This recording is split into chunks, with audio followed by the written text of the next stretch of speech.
ఏకాదశి వ్రతం మాత్రం అన్ని సంప్రదాయముల వాళ్ళు చెయ్యాలి. అన్ని సంప్రదాయముల వాళ్ళు చెయ్యాలి, అన్ని ఆశ్రమముల వాళ్ళు చెయ్యాలి. అంత గొప్ప వ్రతం ఏదైనా ఉంటే అది ఏకాదశి వ్రతం ఒకటే. ఆ ఏకాదశి ప్రతి నెలలోనూ శుక్లపక్షంలో ఒక ఏకాదశి వస్తుంది, కృష్ణపక్షంలో ఒక ఏకాదశి వస్తుంది. కాబట్టి 12 నెలలలో 12 × 2 24 ఏకాదశులు వస్తాయి.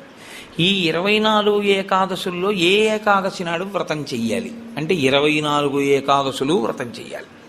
ఒకవేళ 24 ఏకాదశులు కాకుండా అధిక మాసం వస్తే అధిక మాసంలోని శుక్లపక్ష కృష్ణపక్షాల్లో వచ్చేటటువంటి ఏకాదశి తిథుల యందు కూడా వ్రతం చెయ్యాలి.